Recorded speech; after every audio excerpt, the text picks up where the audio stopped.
అందరికీ నమస్కారం. ప్రతిరోజు మనం ఒక టాపిక్ గురించి మాట్లాడుతున్నాం, మన భారతీయ సాంప్రదాయాలు, కట్టుబాట్లు అని చెప్పేసి. సో ఈరోజు టాపిక్ వచ్చేసి జీలకర్ర బెల్లం. మన పెళ్ళిలో జీలకర్ర బెల్లానికి చాలా ప్రాధాన్యత ఉంది. అది ఎలా అంటే ఏంటంటే దాని గురించి ఒక 2 నిమిషాలు చర్చించుకుందాం. ఏంటంటే జీలకర్ర అంటే సంస్కృతంలో జీరా దండం అంటారు. జీరా అంటే జీవనమని, దండం అంటే ఆధారం అని అర్థం. అది సంస్కృత పదం అన్నమాట. తర్వాత బెల్లాన్ని గూడు అంటారు, కొందరు గూడం అంటారు సంస్కృతంలో. దాని మీనింగ్ ఏంటంటే పరవశం అనే అర్థమట.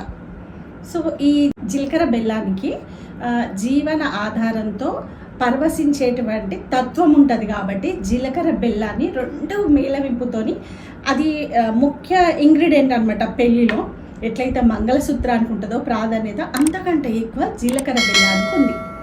సో దీని గురించి కొంచెం డీప్గా అయితే, ఇప్పుడు పెళ్లి పెద్దలు ఎలా చెప్తారంటే జీలకర్ర బెల్లాన్ని ఎలా అంటే ఆ బెల్లాన్ని వేళ్ళతోని చేతులతో దాన్ని మెత్తగా చేసేసి, జీలకర్రను కూడా దాని ఏది కనపడకుండా మెత్తగా పౌడర్ లాగా చేస్తారనమాట. ఈ రెండింటిని మొత్తం మిక్స్ చేసేస్తారు. మిక్స్ చేసేసినప్పుడు బెల్లంలో జిగురు ఉంటుంది, జీలకర్రలో పౌడర్ అయిపోతుంది కంప్లీట్గా. పౌడర్ అయిపోయినప్పుడు ఈ రెండింటిని మిక్స్ చేసినప్పుడు జీలకర్రని బెల్లం నుంచి విడదీయరానంత గట్టిగా 2 మిక్స్ అయిపోతాయి అన్నమాట. దాన్ని సైంటిఫిక్గా ఏంటంటే ఆ రెండింటి యొక్క ప్రభావము చాలా ఏమంటారు, ఒక జీవన విధానానికి గొప్ప అర్థాన్ని ఇచ్చేటువంటి ఇంగ్రీడియంట్గా తయారైపోతుంది అనమాట పెళ్ళిలో.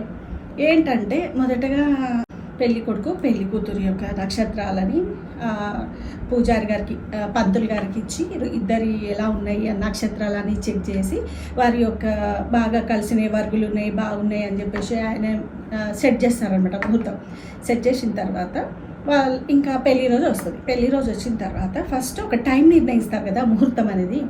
ఆ ముహూర్తం ఏంటంటే ఫస్ట్ వాళ్ళకి కావాల్సింది ఏంటంటే మంగళసూత్రం కట్టుడు కాదు, జీలకర్ర బెల్లాన్ని మాత్రమే ఇక్కడ మాడ పైన పెడతారనమాట.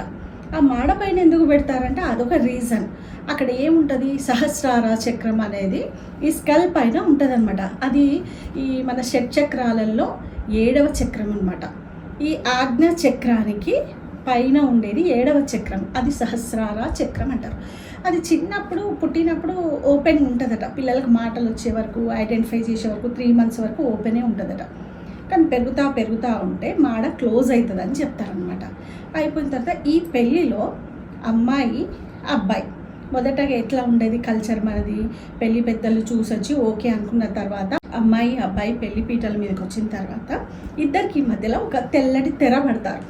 తర్వాత జీలకర్ర బెల్లాన్ని ఇద్దరు అరచేతులలో పెట్టేసి ఆ యొక్క మాడ పైన పెడతారనమాట. ఫస్ట్ పెట్టిన తర్వాత తెర తీసేస్తారు. ముహూర్తం టైంకి జీలకర్ర బెల్లం పెట్టడమే ఇంపార్టెంట్, అంటే సగం పెళ్ళి అయిపోయినట్టే లెక్క.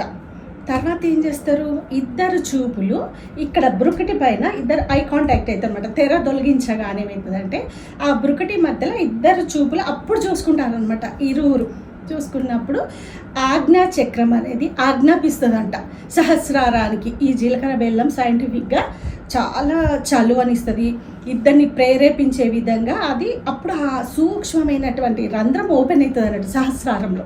అది ఓపెన్ అయినప్పుడు ఈ ఆజ్ఞా చక్రం ఇద్దరు కాంటాక్ట్స్ కలిసినప్పుడు ఈమె నీ సహచరిణి, ఇతను నీ సహచరుడు అనేది ఐ కాంటాక్ట్ ద్వారా తెలవడం వల్ల ఈ జీలకర్ర బెల్లంలో ఉన్నటువంటి ఈ మేళవింపు ఇద్దరి జీవితానికి అనుబంధం దృఢంగా మారడానికి తయారవుతుందట.